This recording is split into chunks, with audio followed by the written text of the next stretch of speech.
Good afternoon, everyone, and welcome to the third event of our Open Mic Next in Health series. It's great to be back. Just about a month ago, we were here to talk about net zero and sustainability in healthcare, and we're back at the Novartis pub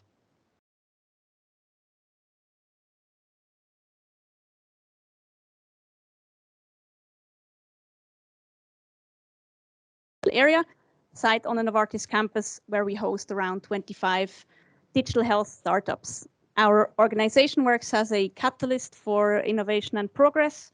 This means we support, we engage, and we connect people with ideas and passion, and we accelerate their projects and try to bring them closer to the healthcare ecosystem. On stage with me is our co-organizer, Anka Del Rio from Day One Healthcare Innovation. Hi, Anka. Hi, Rahel, and thank you so much for the introduction. A warm welcome from me as well, and from Day One Healthcare Innovation. I'm the Health Tech Community Lead and Stakeholder Relations Manager. A warm welcome also to those of you who join us online. I know there's quite a few, and I hope you got a very cozy seat back there. But don't get too cozy, because we want you to engage in the discussion. You can send your questions via Mentimeter to the speakers during the event. Oh, that's a very good insight, Rahel. Thanks so much, actually, for reminding this. I was wondering, have you looked up the word metaverse in the dictionary? I have not. Well, I did. And guess what? I haven't found it. There's nothing about the metaverse right now in the dictionary, whereas in the same time, we are defining health as the absence of disease, which, if you ask me, I would take a long pause there.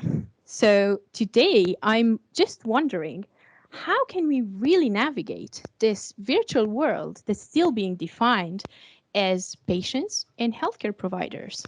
From content to experiences to privacy, identity, and nonetheless access, a very important element. The metaverse is becoming too big to ignore. Therefore, can you please hold this? I am ready to dive into the metaverse with you and with our great panelists. I will therefore welcome on stage Shalini Trefzer from Microsoft.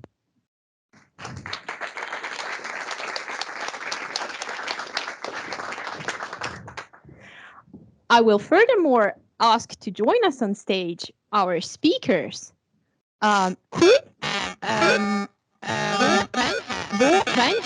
from dHealth.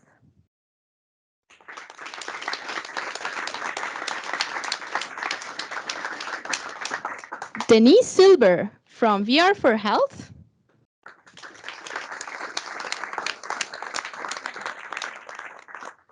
And of course, last but not least, Nicoletta Iacobacci from the Webster University, Geneva.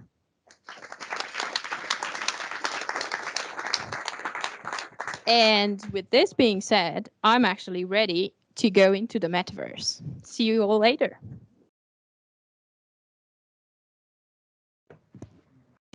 Hi, everybody. A warm welcome to the audience of today's open mic. Can everyone hear me? Yes. Great, great. So today's open mic is Healthcare Meets the Metaverse. Those of us attending here in person have gathered under the roof of the majestic Novartis Pavilion. Together with everyone who is joining us online today, let's dive into one of the hottest topics of the present day with the metaverse. How is it being thought of? What is it capable of doing for humankind?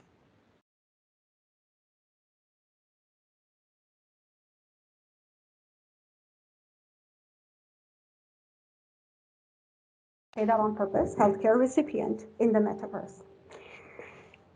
When I think of this, I wonder to myself, what are the next advances? In what do they need to be made? Is it citizen advancement? Is it citizen engagement? Is it policy? Is it security? Is it computing? Is it technology? Probably all of this.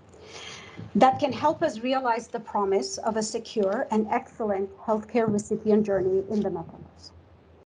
Allow me now to turn to our panel of experts and practitioners to explore some answers to those questions around what needs to be enabled next, and starting with how each of us is defining our work and our work shaping the context of what metaverse means. Because as you heard earlier from Anka, there are some 50 definitions and there are no definitions at the same time, depending on where you look. So here we go, and let me hand it over first to Denise.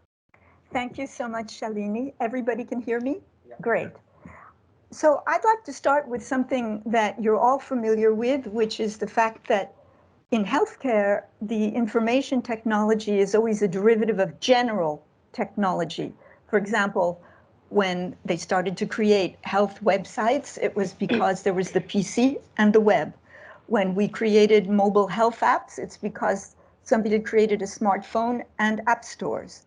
And so with the app stores, we got into Web 2.0, which was social media.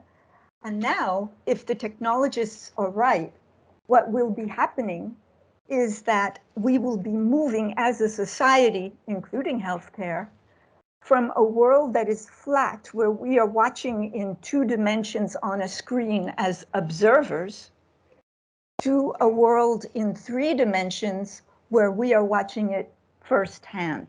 That will be true for anything in the metaverse.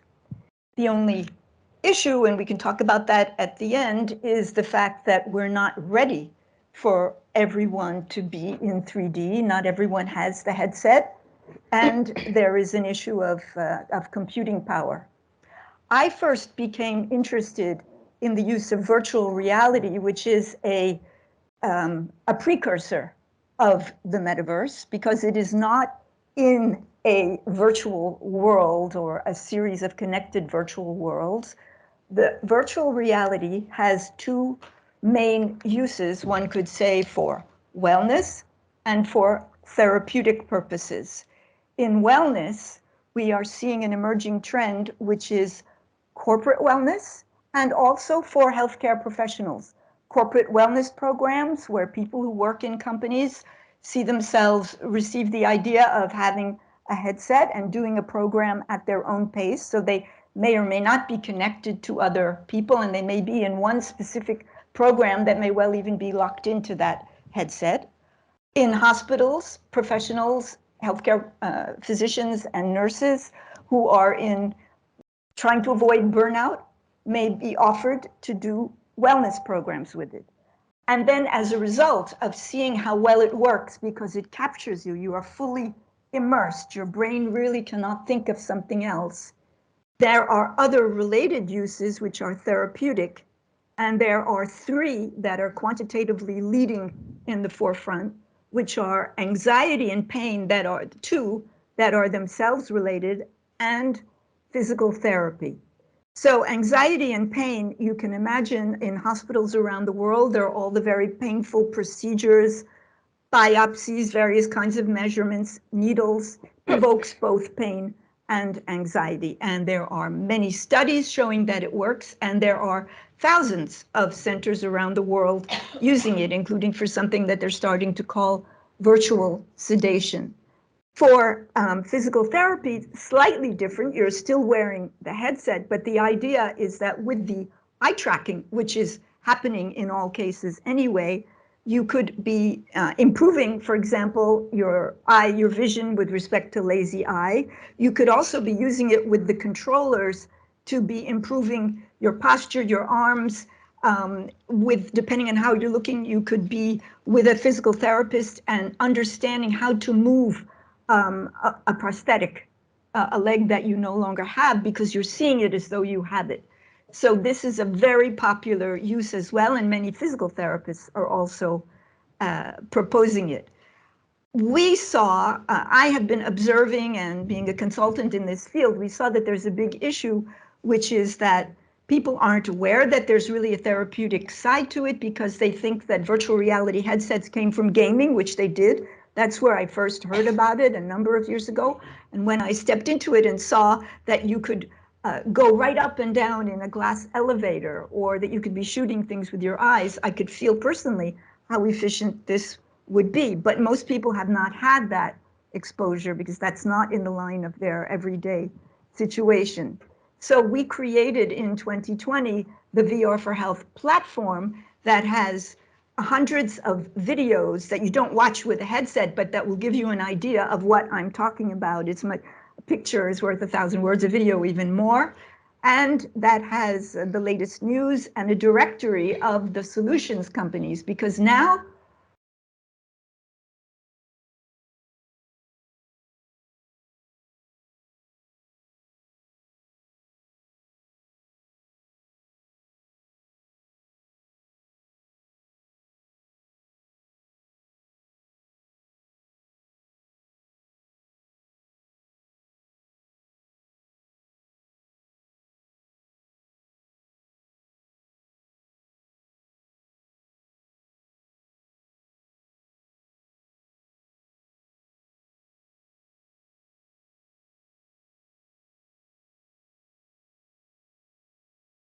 during labor for any number of phobias that can be treated much more efficiently. Because, for example, if a psychologist is supposed to explain to you, imagine that you're in an airplane, imagine it's taking off, but instead you can really be there.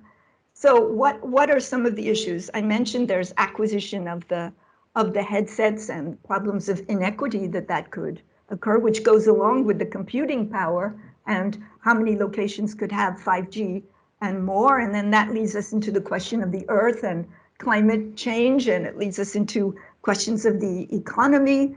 And then there's a huge question about privacy, because if the computer behind this is recording everything that you're doing, much more so, like your heart rate can be a sensor that is included in the headset, then there's more data than ever before. And we see companies like Meta, which used to be Facebook.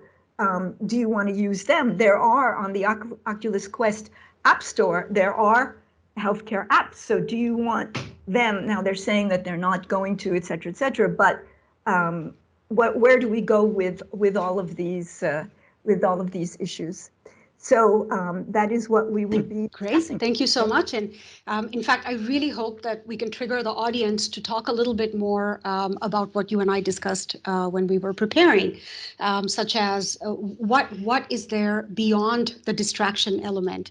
How does it transform the experience? And then we can tie it back to the work that we is doing. And so with that, I would love for you to introduce yourself. Okay, introduce myself or the work that I do? The work that you do. Hello, everyone. So my name is Vo-Reinhard. I'm the co-founder and director of dHealth Foundation. Before going into the detail, let me ask you, how many of you own a smartwatch here? And then how many of you really know or understand how the data is stored? How your data here is being used, or even worse, being sold? Do you really wish that, that's good for you? Great. Do you really wish that you really own the data that you generate every day? And that's what I'm talking about, the health data, healthy data. Let's talk about the sick data and the health-related data. And so before dive into how the metaverse changed in the healthcare sector, let's step back to go back to the pain point that how is it changing the healthcare sector. Healthcare sector has so many pain points. Name of the few that I talk about: the data privacy, data fragmented, leading to silos. That's the first pain point related to the data. The second pain point is the incentive. It's like we don't really have the real incentive or motivation to become more healthy, to become healthier. Yeah, we know we should be, but there's no real action trigger. So that we really have to move, unless you install the app and then, okay, if you go 10,000 steps per day, that you get rewarded by 100 Swiss francs. Then, okay, if I go home and it's 9,500 steps, so I would go one more route to get 10,000 steps. I would. We would. That's what I talk about, the incentive, or the incentive of each of us who is the real owner of our data. That do we have the incentive to share the data, to donate the data to the research? We're lacking of the incentive. And then another issue that we see, especially after COVID, is the lacking of the health professional. to help the patient journey that the VR can help here. So, and here come to the point that blockchain seem to be the solution with overcome some of this difficulty. So at dHealth Foundation, we build dHealth network, decentralized and community-owned network, so that we facilitate to the global data-driven healthcare ecosystem. In that, we have three major components: the identity management, the storage solution, and the payment system, where the patient, forget about this, the healthcare recipient, because when I still get when we talk about the healthcare and we just always think about the patient, but not all of us are the patient, and not all of the health data related to the sick. So let's move back to the healthcare as the healthcare itself, not the sick care. And then we have three components. We give back the ownership to the people, so that you can control to whom you share the data, and you get incentive for the usage of it. I can give you some use case. For example, we work with Roche and Novartis and other health, other pharma. So one of the use cases is with a rare disease patient, hemophilia SMA. What happened with them? Every piece of data, the rare disease patient, they're willing to share the data because they would like to understand the disease. From the doctors, every piece of data is valuable, so we incentivize them to share their data and their journey with the doctors in an anonymous way. And then in the end of the journey, every survey they have, every data point they share, they get the token in reward. And then the pilot happened in Ukraine, so that the patient in the end can get the voucher for the Uber trip in return. Or what we do with the tuberculosis patient for adherent program. And not only tuberculosis, but many adherent program have the problem that normally the patient doesn't go to the end of the journey. So 2 or 3 months, and then after taking medicine, they feel, okay, I'm getting better, so they disappear.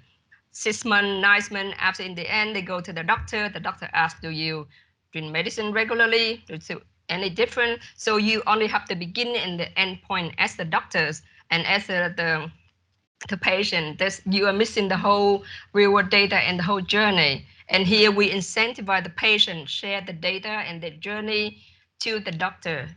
Also in an anonymous way, they get the token in reward, and by the end, they get the x-ray for free in the hospital.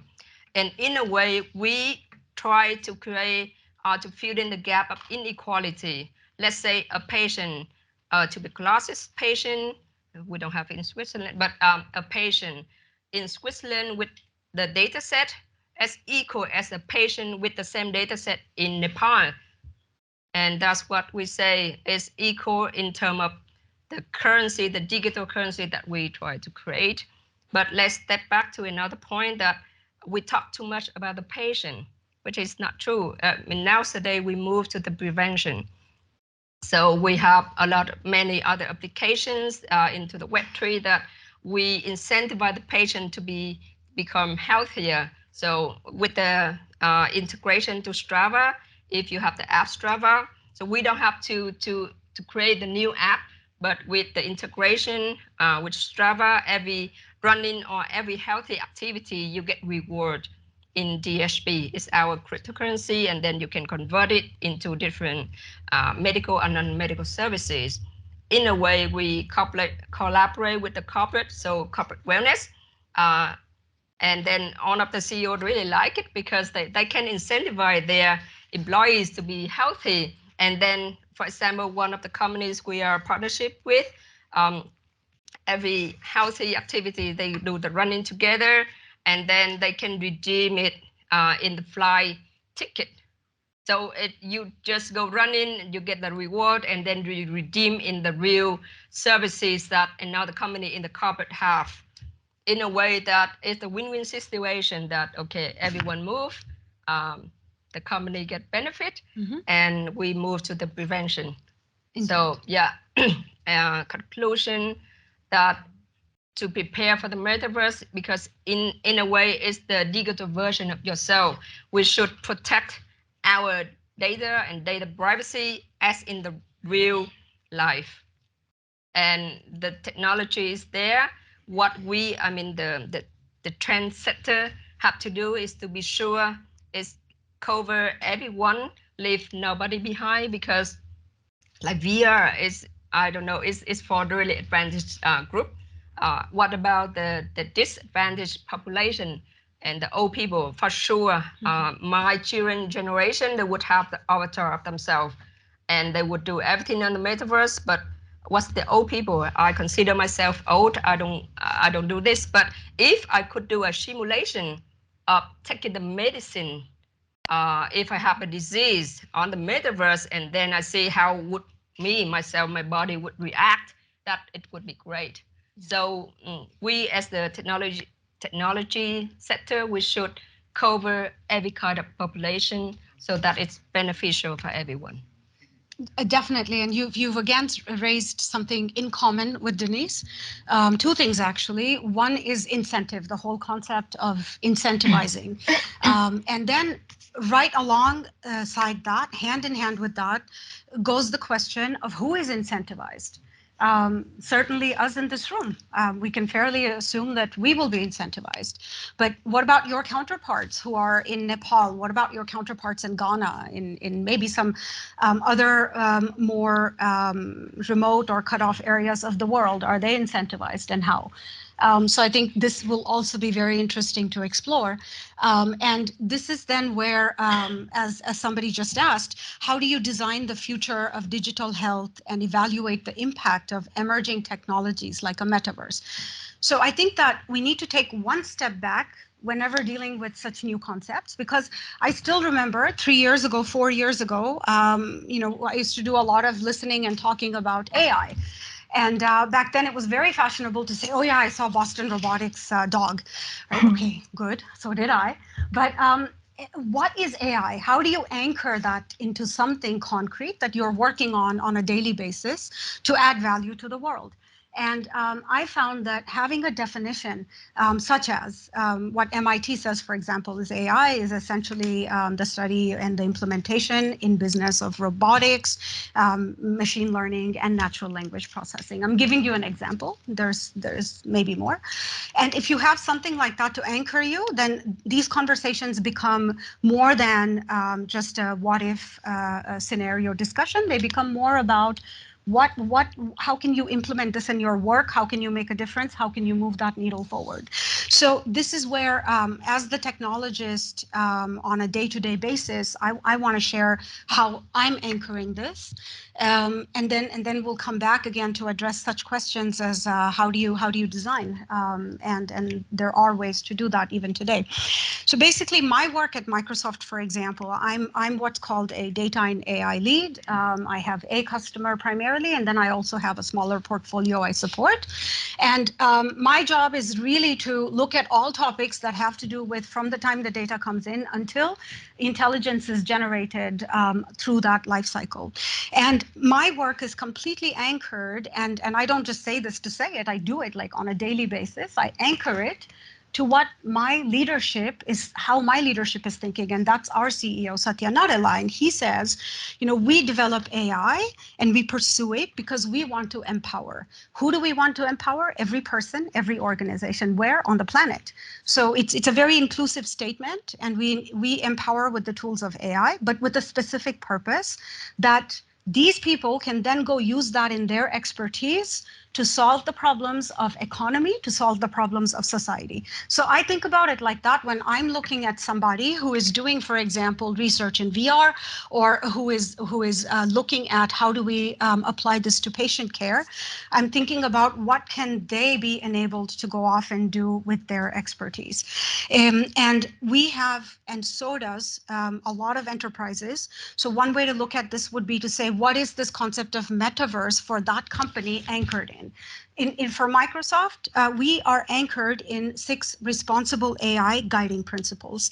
This includes fairness, it includes reliability and safety, it includes privacy and security, inclusiveness, transparency, and accountability.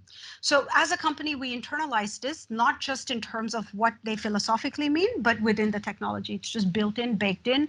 So anytime I touch something or offer my customer something, it's already there.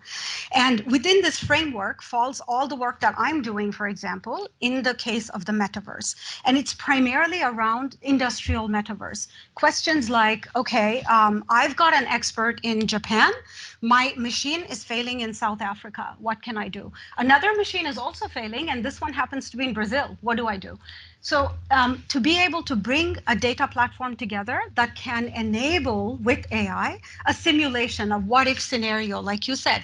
What happens if I change that setting on the machine?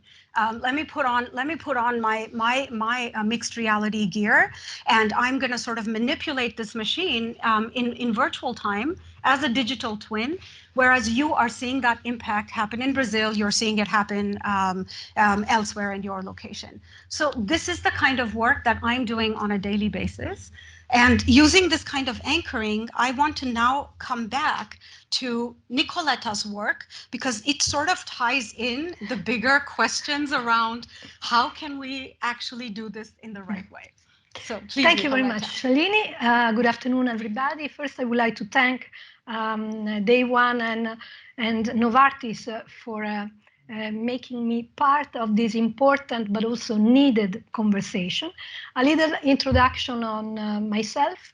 I teach, I'm a professor in Switzerland and in China. I'm a writer, a journalist, a speaker, and as well I'm part of a Women Brain project, which is bringing precision into medical research towards sustainability in healthcare. Now,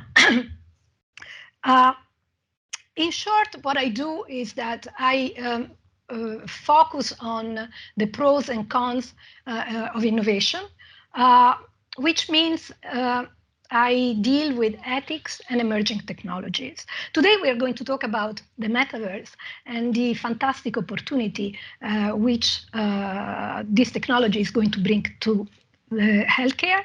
But as well, we need to consider that there are few little challenges which we should discuss as well.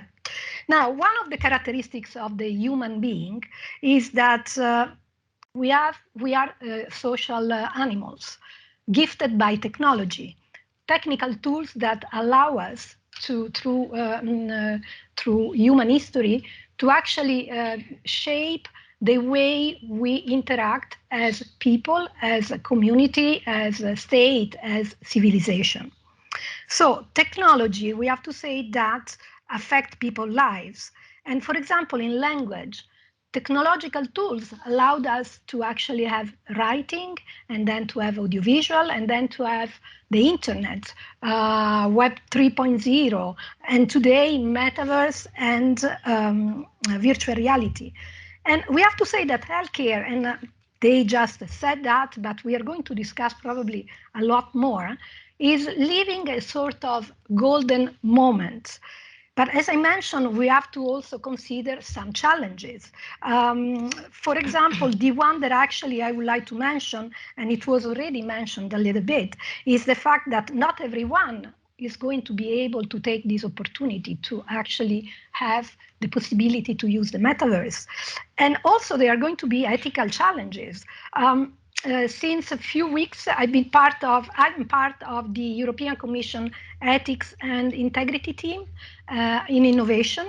And you know that the European Commission now is drafting a sort of actually a guideline, some rules of some AI system which will be used in the metaverse, and which the European Commission calls prohibited AI. Now, already the name prohibited raise some attention, because let me be a little questioning here. Who's going to prohibit? Because ethics cannot be global. Every country has its own ethical codes and its own behavior. With Shalini, we were actually discussing the fact that European Commission is doing this kind of ruling, but Switzerland actually is working in another way. So, what I would like to share with you briefly is I actually for my research, I developed a sort of very simple but global rule, which is the difference and the dichotomy of human being and being human. Now, who's the human being? Is our species, is the Homo sapiens, who is an animal, who has a bigger, a more developed brain, who can verbalize thoughts, who can stand straight. Now, if we intervene with technology on the human being, so the Homo sapiens, we just facilitate and actually encourage evolution. The difference is in the word being, which in the Homo sapiens is a name. What is the meaning of being human? Because we are intervening now in the being human in a kind of disordered way. Human being is what? Is our essence, is who we are. It's our humanness, our empathy. We are intervening in that, and we are doing it without considering that if we actually do that without too much thinking, we are going to lose something. We are going to lose our humanness.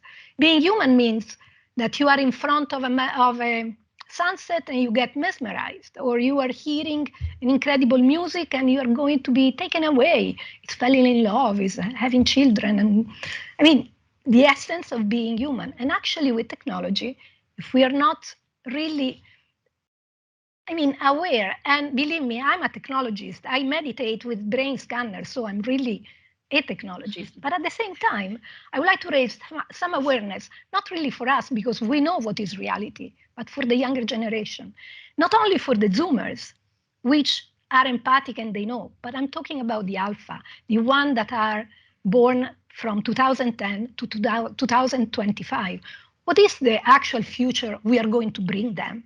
So what I would like to say that, I would like to conclude that the metaverse in a sense is fantastic, lots of opportunities. They spoke about it, we are going to talk about it, but also in a sense we are threatened a little bit our humanness. Of course, it's fantastic to be augmented, to be with an extended longevity, to be perfect, to be, let's say, diseaseless, and etc. So an augmented human. But let me be a little, provocative here. It's not better to be human augmented? Thank you. Indeed. And before we jump into these amazing, there are 10 questions, which makes me very happy, because that means that I have to be less nervous sitting up here trying to think of great questions. So thank you. And thank you for being here. I think it's really wonderful to see this interest and have all of you gathered here today. And I hope we can have a very lively Q&A. Before we go there, you heard earlier Anka say that she went online and she searched for the word metaverse. She didn't get any hits. Now, some other researchers from the University of St. Gallen tried to perform that same search or a similar kind of search, and they came up with 50 different definitions. So what is this thing, right? I think we need to call out that big white elephant in the room or green elephant in the room. So from hearing us out, I think hopefully one thing is clear to the audience, that there is no one definition of the metaverse yet. So we are also aware that there's a lot of thinking and there's a lot of action happening to arrive at these common definitions. So in one example, the University of St. Gallen recently reached out to a number of different experts in various fields to ask them about what they think are the most important properties of the metaverse. So they came at it from that angle of instead of a definition, give us properties. And here are some of the key responses that came back. The top of the list was virtual, that the metaverse is virtual. The metaverse is interactive. Metaverse is social. Everybody agreed. Metaverse is immersive. It is decentralized. It is interoperable, extensible, and that extensibility actually plays a role in my day-to-day life with the products that I'm working with, and I'll mention that at some point. Then comes open. It's open and blended. Finally, it's live. So if you are online right now and you're watching us, maybe you can think of it like this: that Teams is the live platform, but we are the actors who appear on and off. and you interchange teams with whatever you're watching on. So this is one way of looking at the metaverse from the University of St. Gallen in this case. Then comes this whole conflagration that happens between Web 3.0 and the metaverse, right? So let's get that out of the way as well. So recently, there has been a really nice distinction between Web 3.0 and the metaverse, and it goes something like this. The metaverse is not Web 3.0, but rather the output of Web 3.0. So what does that mean? Web 3.0, you can think of it as the web with decentralized applications. And these characters of these decentralized applications include connectivity, ubiquity, trustlessness, permissionlessness. It's enabled by machine learning. It's enabled by AI technologies, by 3D graphics, by edge computing, by blockchain, non-fungible tokens, together with rapidly increasing performance, computing power, performance of hardware, as well as networking technologies. So that's how you can think of Web 3.0 and the metaverse. And then finally, I think we can now come to saying, okay, we've gotten a little bit of a feel for how are different people working with the metaverse? How do they define it? What properties do they say that it has? And how are they implementing it in their day-to-day life? How is it impacting the people that they serve? And finally, then we come as well to the questions the audience has around, okay, so if these are all the concepts we're looking at today, how is this going to impact my patient? How is this going to impact my healthcare recipient? So let's now take a question from the audience. Okay. So we have one. It says, it feels like a conversation about a very distant future. When looking at the technologies used currently, even in privileged countries, when do you expect real adoption of the things discussed here? So anybody want to own this question? No? Okay. So why don't we jump into it? It must have come from online. A great deal of what I said exists. As I mentioned, there are probably thousands of medical centers and individual healthcare professionals, or tens of thousands around the world, proposing this. If we look at where the research trials are going on, 2/3 of them, well, 1/3 of them are in the United States, 1/3 in Europe. Europe and the US are leading the pace. Somebody was mentioning about older people. There are many old age homes that propose the use of virtual reality for the patients, whether they're, let's say, veterans in the US or just general elderly population here, to be able to escape, to be able to go somewhere else, to travel around the world, to experience a waterfall, flying a kite, millions of activities. These things are happening already. They're just not in this technically connected series of worlds that could compose the metaverse. The other thing, and that I did not have time to mention, is the surgeons. There are more and more surgeons who, using virtual and augmented reality, are projecting. Remember I said firsthand use. So they're projecting to anyone who can be watching that exactly what they're seeing in the surgery, either teaching other surgeons or asking for advice as they proceed. We've all seen The Good Doctor, you know that they don't make any decisions alone. So there is a lot that is going on. I also wanted to ask the audience here to interact a bit, because how many of you have tried on a VR headset? Let's start there. Amen. So you know what she's talking about. And was your experience interesting? How many of you found it to be something truly unique the first time you tried it? Did you say, wow? Some of you did. Okay. And please go ahead. I just wanted to add that it's not something new, because if we go back to Plato was, with the allegory of the cave, was already talking about the fact of a sort of simulated reality. I think you remember what was the problem, the fact that the people were changed and were looking at shadows. So we already have that. I was beta tester of Second Life. You remember, a long time ago, Second Life was a sort of proto metaverse.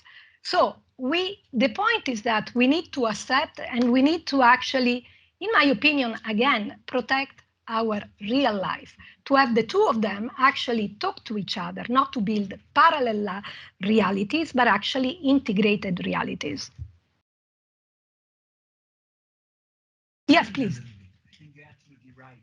And you mentioned, sorry, thank you very much. And I'd like to challenge you a little bit. You're Please. absolutely right, or also your colleague, you're absolutely right that the virtual reality was an important preceding technology, but it's been around since 1990s. It's 25 Before. years and Way even before. So the 65. The first anxiety disorder trial. So the application in healthcare is 1990s, 25 years ago. You mentioned the 1,800, 1,900 clinical trials. That's when you look for virtual reality. When you search the trial registry for Metaverse, you have 5 hits. So I think that's really the thing. What's the difference? Do we go already beyond the virtual reality, which of course is a part, and due to the innovations, and you had some glasses there was now a much more accessibility as compared to 1990s. But are we really in the position that we go beyond simple virtual augmented reality and use the metaverse for healthcare? And there I'm a little bit more skeptical.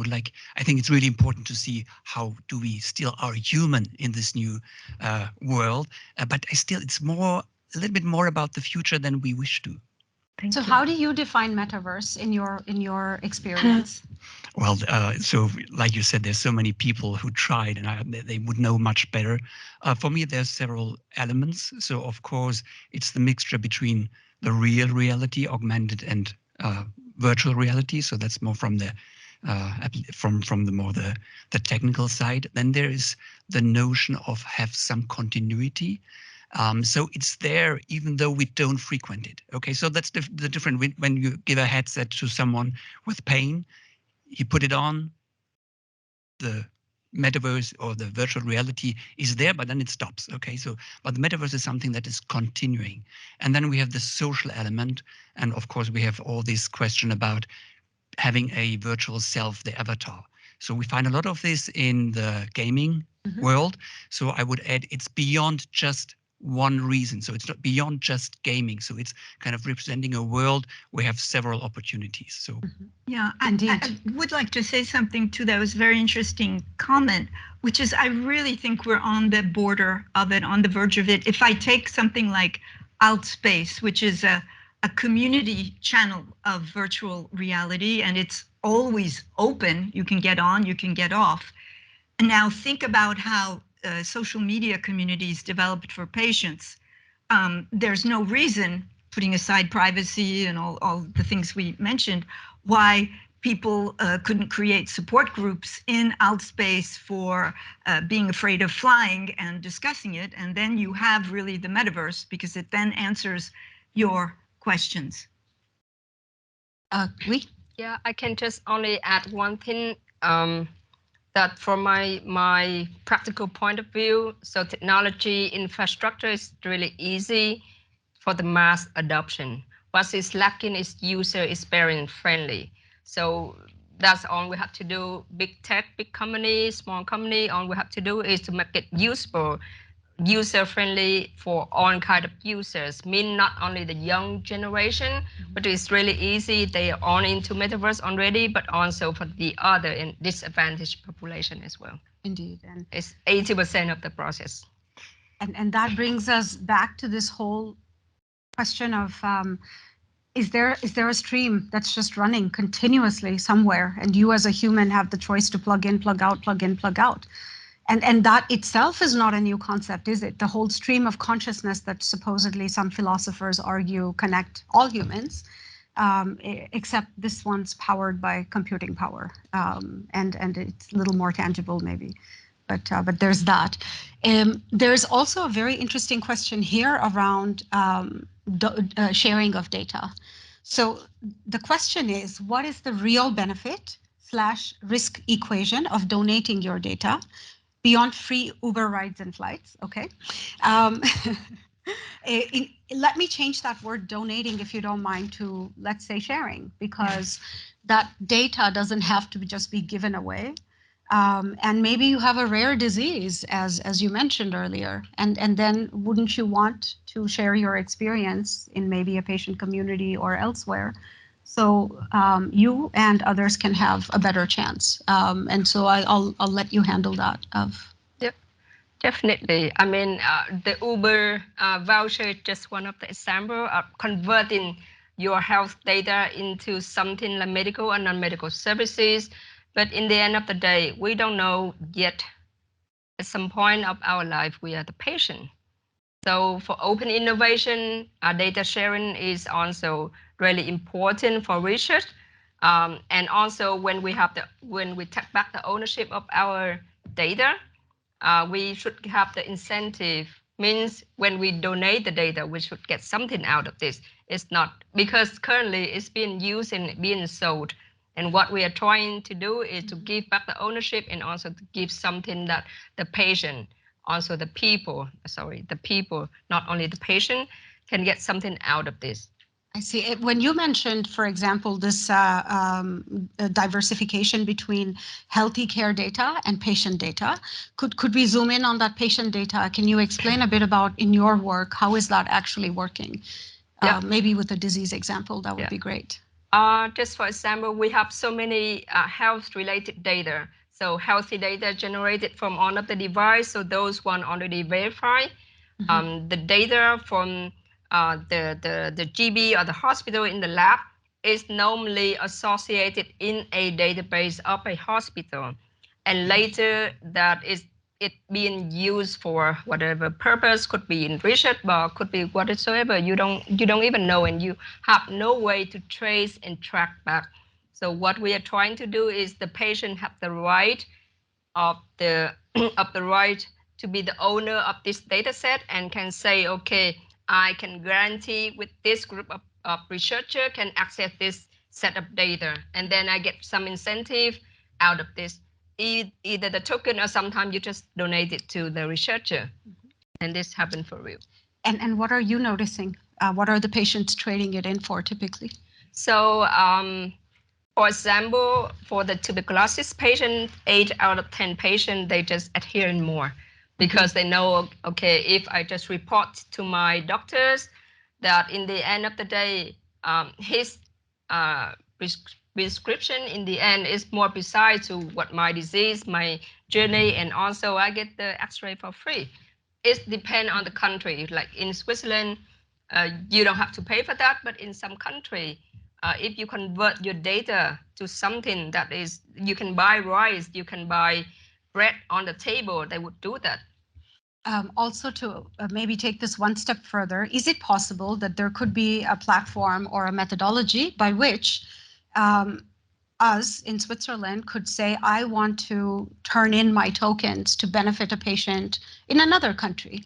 Maybe they get a free x-ray and my token pays for that. Is that possible? It's possible because the GHB, our native cryptocurrency, is live on the exchange. So it's the right of the patient or the people or the owner of this can transfer to someone.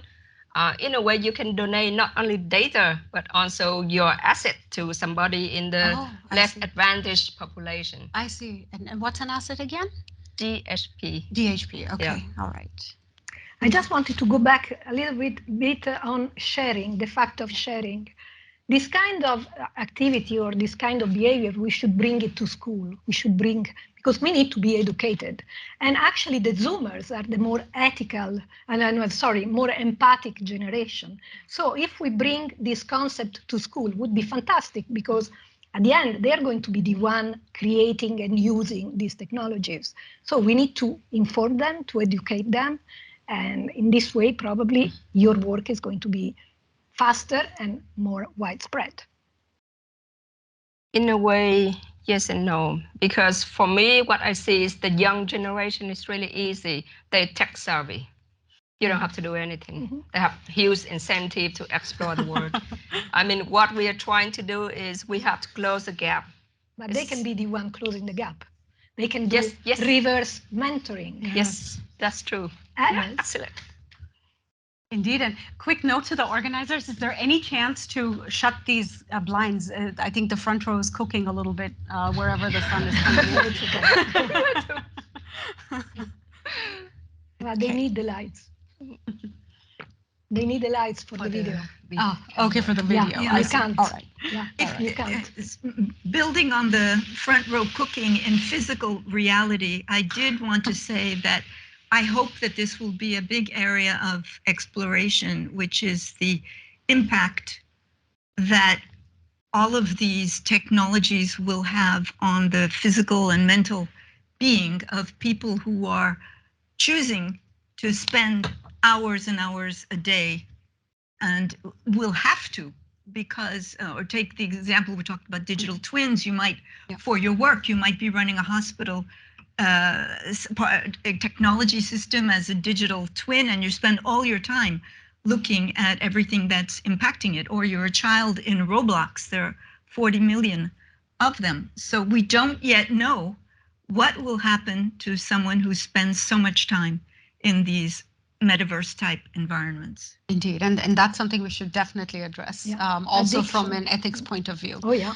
And let me just get back quickly to one question, and then we can cycle back, which is that where do you see the role of NFTs, so that's the non-fungible tokens, in the management, ownership of patients' health data and chain custody when accessed for clinical research? Okay, so few parts of this, right? Let's start with NFTs. Anyone want to just set the stage for what is a non-fungible token? And then we go from there. I thought you were going to ask how many of you own these cryptocurrencies. Yeah, let's get to that too. So not that many. Some. Yeah. So to be really honest, and to my knowledge, not so many real application of NFT, especially in healthcare sector. What is it? But NFT? One example that we can have it, and some company try to apply is the characters of NFT. It have to be unique. It have to have some utility and value behind it. So the way I see as application in healthcare sector is for the genome. So every genome is one health data set. It can reflect your uniqueness. It has some utility because we can do a lot of research and a lot of utilities behind every genome, every person. And that's it. You can reflect it on the metaverse, so that in the real life you still safe, but you can have your genome being researched, being donated, being split into different pieces. But in reality, it's still in the area of researchers. It's not really, I don't see. Not a commercial. Yeah. Okay. There is a few, there are a few, but I don't believe it's going to the mass adoption any near future. So that sort of addresses the patient health data. So NFTs in the management and ownership of patients' health data, and chain custody when accessed for clinical research. So whoever asked this question, has this answered what you were looking for, or anyone want to own this? I think it's easier for people to ask questions when they're in front of their computer. Yeah, exactly. Okay, so if you still have a question, then you know where to find we, so please do on LinkedIn and ask her. And then let's go to another one. Has any study detected when the human brain realizes what it is experiencing with VR and Metaverse is considered as real life? When a graphic or experience is so strong that we believe it's real. So I think the question around this is, when does the human brain realize what is real and what is VR? So that is a fantastic question, because that is what people are hoping for. There are people out there, the metaverse technologists, who feel that they will have reached this sort of singularity when you're in the metaverse and cannot distinguish it from reality. Now, I don't know how many people would share the idea that that is a desirable goal, because it has a whole lot of concern, raises a whole lot of concerns. But what I can say is that whether it's for myself, when you try one of these applications where you have to walk across a bridge, for example, this is the typical example. Even though part of you knows that you're in your living room, you're sitting here, you're afraid to put one foot in front of the other. And countless other speakers have started their talk by saying that. So virtual reality properly done really does have the ability to make you feel you're absolutely in it.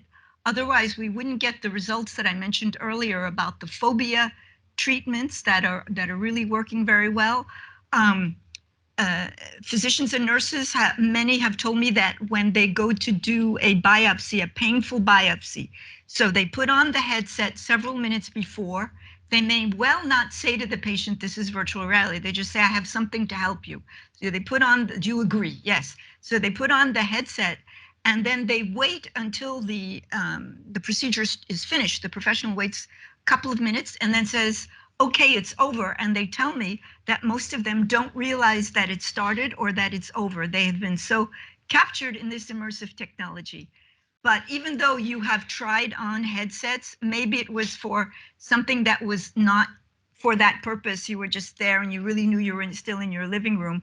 But any of these many solutions will create that sense that you are really in it. Which brings us back to your question, Nicoletta, around you made a statement that talked about how do we work with young people so they understand what's real and what's not. Let's get into that a little bit. What's the benefit of knowing what's real? Actually, I wanted to maybe add something that is a little provocative. Yeah. Probably this will happen if we lower our consciousness, our human consciousness. Why I say so? Because now with technology, and again, I'm a technologist, okay? I'm not slowing down progress. I'm just raising some questions. We are, in a sense, with technology, replicating our emotion, bringing up dopamine, taking down serotonin, and etc. So once we lower actually our consciousness, probably we are going to be even with virtual reality. Meaning you won't know anymore exactly where you are. We know if we protect our humanness. And talking about the younger generation, we know they are, you have seen 2 years old with an iPhone or with an iPad. You feel like a dinosaur, right? Definitely, you feel like that. Yeah. So they are, imagine that the Alpha generation was born when this was born. So they don't know anything, what was the world before this, which is big. So in my opinion, again, and I'm sorry if I repeat myself, we should at least create a sort of awareness or protect the younger generation, because otherwise they won't know what is real and what is, I like to say, real reality, as you mentioned, and fiction reality. I use it all the time as well. I'm sorry, I don't copy you. And in my opinion, it's going to be a problem. No, it's going to be sad. It's going to be sad that the kids won't know what is the meaning really of being human. Indeed, and that's again goes back to being sad. Huh? Just a philosophy question, what if being a human is really sad reality, so it's better to be in the virtual reality? Yeah, but then we can go in simulation. We can go in the brain and yeah, But what if being sad is not so sad? What if that's part of life? It's not so sad to be human, right? I just say what if, but yeah. I think that here, just for 1 second, it's also interesting to go back to this whole concept of reliability and safety. That was one of the principles I had mentioned in my introduction. So again, safety. Is this safe? Is it safe to be in a space where you simply can't distinguish anymore where you are, what you're doing? Who are you? Are you that ninja that's like jumping up and down on crates, or are you the 65-year-old person? Who are you? And if you can't distinguish anymore, if that leads you away out of your pain, how is the ethics portion of this coming into play? I have to say that we don't know yet, because first of all, as I said before, ethics belongs to each country. For example, I teach in China, and let me share with you a little anecdote. For a few years ago, you remember 2 years ago, a doctor this is not with the metaverse. A doctor came on public saying that he intervened in two embryos that were born. And of course, these embryos, and I mean, these children would have impacted whatever was coming from them. So I was talking with, actually, I was having lunch with a professor, and I was mentioning how come you can do it, because at that time they could do it. Actually, the state was supporting this kind of experimentation, and we cannot. Of course, I know that we have the 14 days regulation. So after 14 days, if you intervene in embryo, you have to dispose. And also we have the church that is not allowing us. They can. And he told me, you know, it's Confucius. That seed is not a tree. Can become a tree, but it's not a tree. And I said, what? And then he said, the seed, the embryo, can become a persona, but it's not a persona. So we can do whatever we want. And from the ethics point of view, for us, it's kind of borderline, but for them, it's right. Therefore, it's too early. What, in my opinion, we should focus on, the fact that, again, what the metaverse is impacting in our essence, in our being human. This is what we should do. Because we cannot create rules like I think European Commission is doing, even though they are doing a fantastic job. It doesn't apply to everybody. And that ties back to healthcare meets the metaverse, because healthcare is for whom? It's at the end of the day, it's for humans. And that's the point. There you also have the whole consideration of what is considered healthcare. That could be locally different. It could be regulatory-wise different, as you just illustrated. And that's a very important beginning point of really considering for each country, each company, you know, that works in healthcare, how do we work with this? And that brings us back actually to two questions, one from the audience and one from within our discussion. So data privacy is regulated very differently in Europe or versus US versus China. What do you think is the impact of regulations on development of the metaverse in healthcare? So this ties with technology is rapidly global, but policy is still more static and bound geopolitically. So how can we work with this as entrepreneurs and healthcare workers as well as technologists? I wanted to speak about my contact with, I know some lawyers that are interested in the metaverse, and they've created a page on LinkedIn that you can follow that is called Metaverse Legal. And I was discussing with some of them, and it seems that because the businesses and brands are amongst the earliest users of it, you've all read about fashion being very present and things like this, that there will be disputes, and that these disputes will be resolved as they see it now. This could evolve in the same way as other disputes. So they are suggesting that those who intervene in the metaverse call upon the creation of contracts as we know them, so that there can be resolution. You know, was the contract respected or not, of disputes that there will be in the metaverse. I mean, it's the same thing like when the web was created, when social media were created, we wondered whether there would be tax, whether, you know, national borders would apply. And we always wind up having to do that because it just seems unworkable otherwise. So that would be my bet. But as Nicoletta was saying, this can all evolve. As the implementation level, I could say from my experience that technology is global. Regulation is different from country to country. So what comes different is the incentive layers. So for example, here, I would say within Europe, the incentive is we all want to own outer data. We care about the outer data privacy. In some country in Asia, so the data does not belong to the people, but the government. But the incentive is they get something out of this, that if you use my data for whatever reason, I don't care, but I have something out of this. You give me money or healthcare or non-healthcare services. So as implementation level, so in the end of the day, you still protect the ownership of the health data, belong and comply to the regulation level, but you still just provide the incentive layers to the one who's benefit out of this. I see. Yeah. Are we good on time? How many more minutes do we have? Okay, I can My definitely... watch say I sit too long. So you have the incentive and you don't really have motivation to move when... Yeah. So I'm going to do a sweep like this because I've been looking a lot over here. So colleagues and friends, anyone have questions from here that you would like to share with the speakers? Please. I'm sorry if this question was already asked. I have to leave because I important phone call. But we were talking about metaverse for healthcare or in healthcare. But don't you think that there is a huge risk for healthcare through metaverse? I don't think that the gaming community, for instance, is a more healthy community.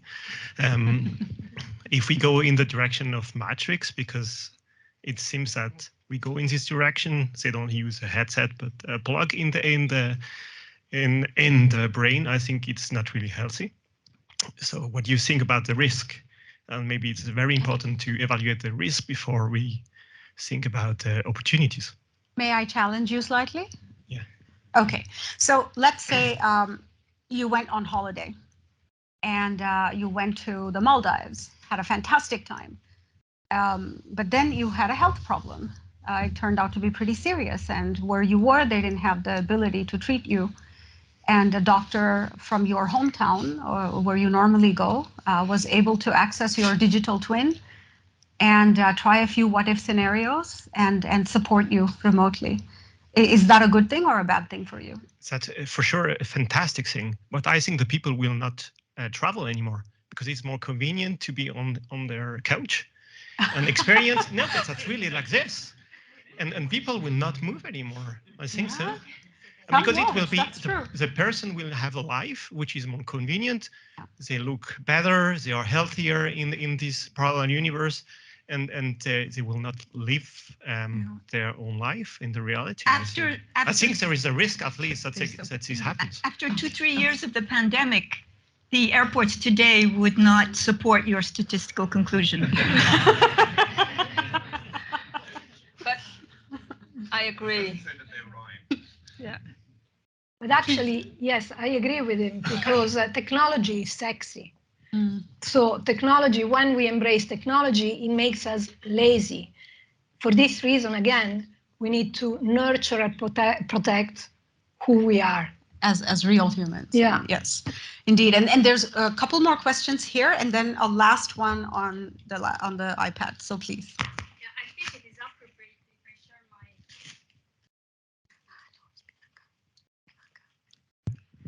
I think it is appropriate if I share my experience because I've been working as a scientific trainer for chemistry applications in Novartis, co-leading a platform. And there in Novartis, we created our Nyberverse community, and this to explain the term metaverse.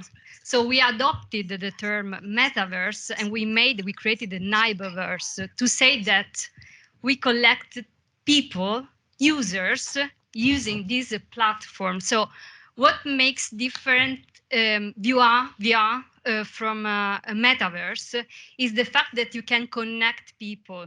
So where VR becomes a collaborative, immersive platform and allows people from different rooms, different countries collaborating with each other, here I think we have the metaverse. And this is the most innovative tool that we may have and apply in different fields, not only in wellness, not only in healthcare, not only for curing disease, psychological disease, but we used this technology. We started to use for drug discovery research.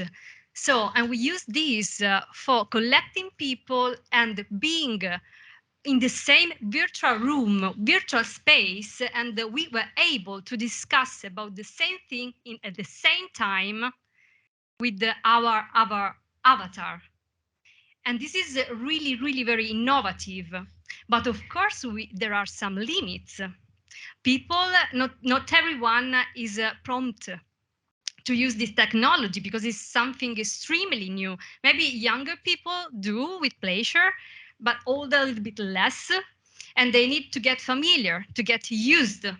So you can spend 2-3 hours there in virtual reality, wearing your headset and getting used, because you can become dizzy. So it's not easy, because we have to also overcome the limits of the actual technology, because now in this, yes, it's true that since the 60s we have virtual reality and we are talking about this, but nowadays the technology is more performing, is becoming more performing.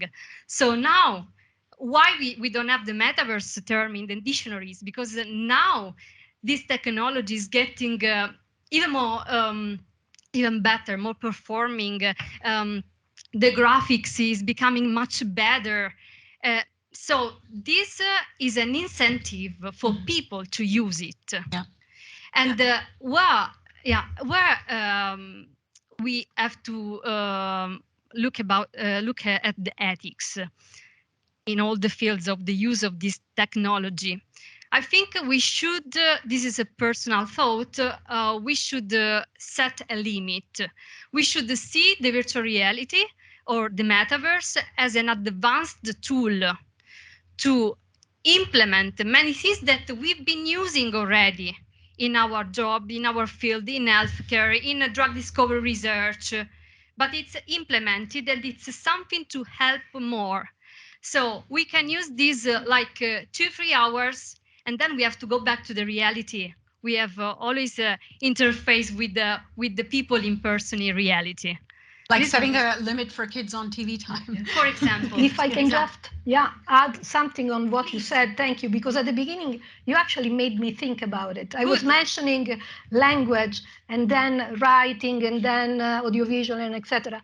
If we shift the metaverse as a communication tool instead of a parallel reality, maybe we can have some kind of self-regulation. I see.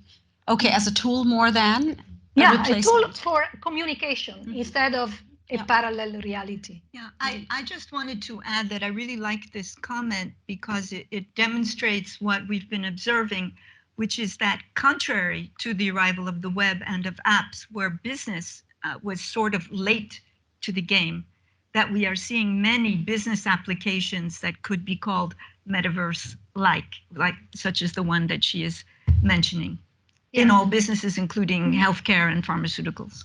Exactly. This is one of the applications, which is amazing. It's innovative, but I think that we need to set up limits always. So let's actually combine it, if you don't mind. With this actually, your comment, we can't take any more from the audience, I'm sorry. We will discuss it offline as we walk around. But what new novel jobs can be created through the metaverse on healthcare, and how do we position ourselves in such a new matrix, in such a future as doctors, pharmacists, etc.? So maybe combine the two, and if you could please comment on this, that would be great. Actually, one sentence comment to both of you. Question and comment that the research, the result from St. Gallen. So one of the things about the metaverse is it's distributed, decentralized, and community all. So the only way that we can drive the direction to have it for good, we have to be in this. So to guide our new generation to have the good use. I mean, if we're out of this and we let them just to create the futures that they want to be, maybe it's not. I agree with you that sometimes it's not in a good use, and I see the good application as well. And back to this, the jobs. New jobs. Yeah. Oh, I would make a comment on the jobs, which please, is what all of you do. Chief Metaverse Officer. We absolutely need storytellers, metaverse storytellers. It's quite different to tell a story that can be lived through the first person than something that we are watching from the outside. There's all of the technology that is trying to reduce the bandwidth and the computing power that is needed, all of the millions or billions that are being invested in that. There's the future of the hardware, trying to make the hardware disappear. So there's everything and more as applied to the metaverse. It is great opportunity. And also journalism, because One thing is that, I mean, I'm a journalist and I was teaching actually VR a long time ago, and we tried to use Metaverse or to use VR in order to actually not be to read or to experience the news, but actually be present in the news. And remember that when you write a news, you have a square, or you film a news, you have again a square. The problem is that with the metaverse, with VR, you have 360. So everything shifts from the ethical point of view, because the journalist is not a journalist anymore, but it's also a curator, and I don't want to go there. But journalism is going to be very important in I think also a metaverse. bridge between healthcare and technology. That could be an interesting job, like a liaison.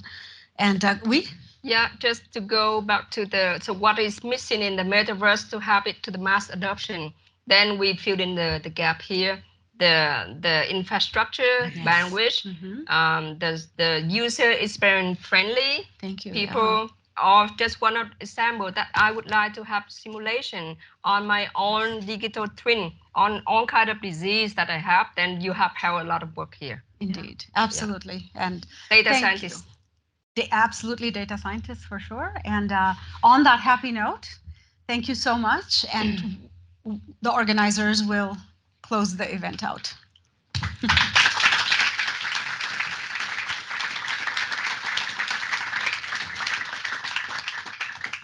Thank you so much, everybody, and thank you to this great panel. I have been very, very engaged in your conversation, although I sit there quietly.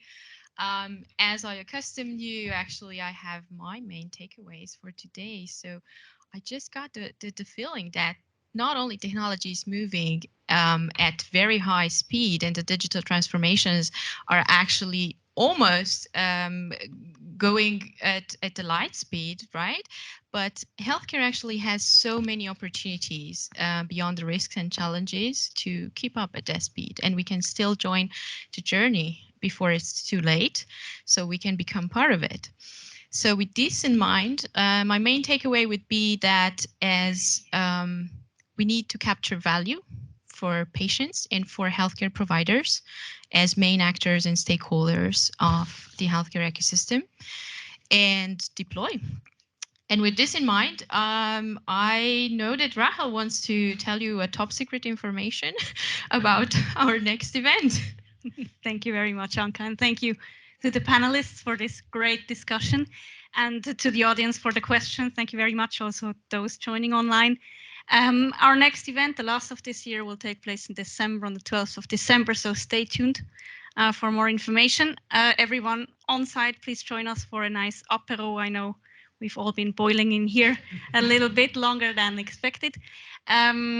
We also have the chance, and this is very nice from Novartis, to have a quick visit of the Wonders of Medicine exhibition, which is on the first floor. So if you haven't seen it yet, quickly join me outside, and we have a small group that can do a private tour with Marcel Brown from Novartis, one of the brains behind the exhibition. So thank you very much to Novartis for this opportunity. And with that, I would like to close the event. Thank you for being here, and make sure to join us again, and have a lovely evening. Thank you.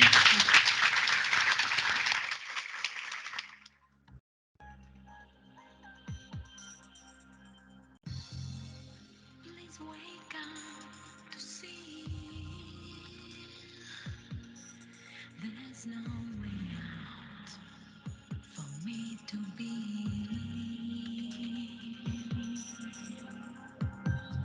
While you're coming close.